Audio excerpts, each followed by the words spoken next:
I find it extremely hard to project what's going to happen with wage and job and labor force issues as we move ahead. It's going to depend on the rate of technical progress and the pickup of these new technologies. It's going to depend on economic growth, because if there's one sure cure for employment woes, it's growing the economy more quickly. It's really hard for me to predict how those two things are going to interact and intersect and what that's going to do. What we do know very clearly, thanks to work by David Otter here at MIT and a lot of other very sharp people, is that inequality is growing in America, that the labor force is being polarized, and by that, it's pretty clear that the people at the absolute top end of the wage or the skill range are doing really well and doing better all the time. It turns out the people way at the bottom end, they're certainly not doing as well as the top, but over time, they're not becoming worse off.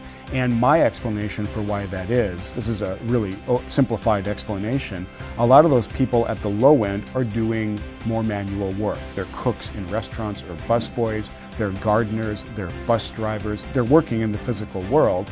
Up till now, our digital technologies have not been very good at that stuff. We don't have robot busboys yet. So even though that might not be a very high wage job, it's not one that's under threat from automation, so the wages and the employment prospects have been kind of stable. It's in that big middle range where, again, we have a very large population of knowledge workers doing kind of routine work.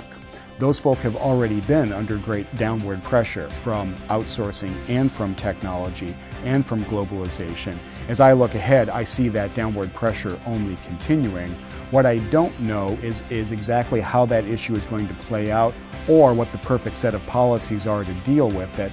I am pretty confident, though, that our economy is going to be able to continue to generate a huge amount of wealth and a huge amount of abundance, especially as we move deeper into this age of technology. The question will be, what's the right thing to do with all of that wealth? Are we happy with a society that appears to be becoming more polarized, more unequal over time? If my crystal ball is at all accurate, those trends are only going to continue because of this technical progress. I personally am not thrilled with a society with large and growing levels of inequality and polarization.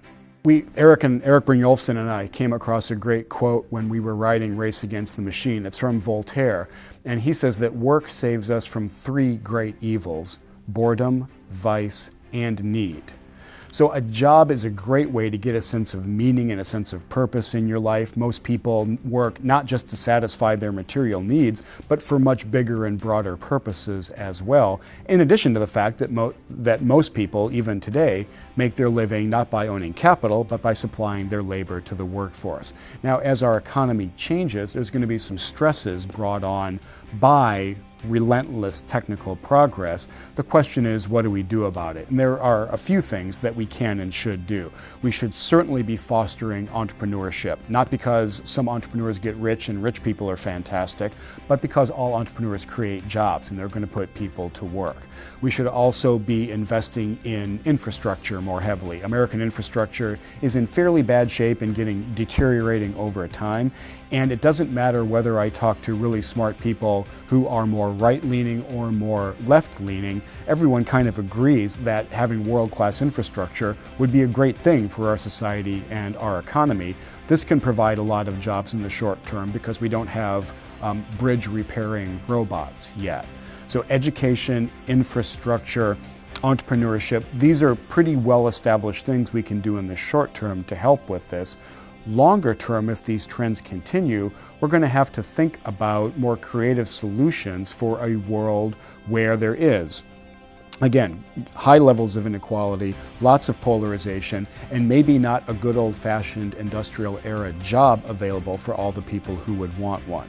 So what does that look like? Do we start to think more carefully about sharing jobs? Because if you can make enough working 25 or 30 hours a week to satisfy yourself, can we find ways to split jobs so that more people have that kind of half job? Right now in America, they're not that common, but that doesn't have to be that way. We see some European countries being a lot more successful at that.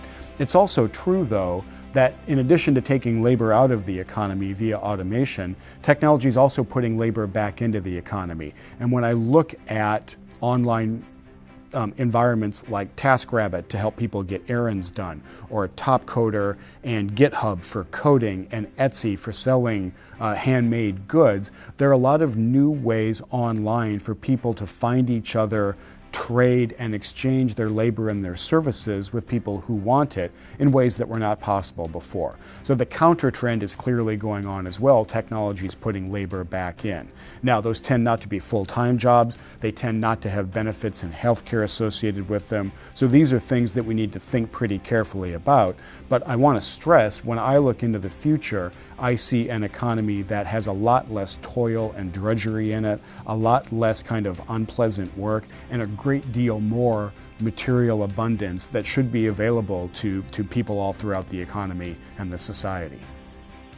In the head-to-head race against the machine, I think people are going to be losing that head-to-head race in more and more areas as we move into the future. Just like John Henry lost the race against the steam drill, and just like Garry Kasparov eventually lost the competition against Deep Blue in the late 1990s. Now, he was the first example.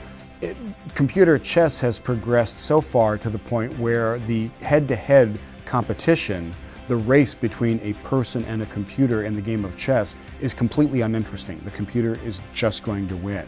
It's so bad that they asked a grandmaster recently, how would you prepare for a match against a computer? And he said, I'd bring a hammer. So that race is just uninteresting. People are going to lose. But that's not the right way to think about the situation, because chess here provides another really great example.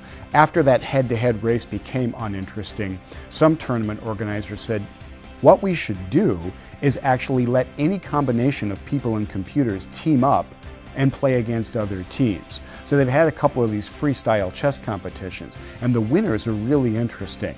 They're not the best human grandmasters in the world. They're not the guys with the fastest supercomputers in the world. They're not even the grandmasters in combination with the fastest supercomputers. They are a couple of pretty good chess players who are also pretty good computer people working with okay fast computers, but they are humans who understand what computers are good at, understand computer search very deeply, so they're able to design a process that lets the computers tee up the best candidate moves, lets the people pick among them, and that combination of human labor doing what it's good at, digital labor doing what it's good at, is better than any other combination in this field of chess. So when we look around over and over, we see opportunities not to race against the machine, but to find ways to race with it. As I look into the future, it's pretty clear to me that the winners, both at the company level and the level of the individual, are going to be the ones that find ways not to race against machines, but to find creative ways to race with machines.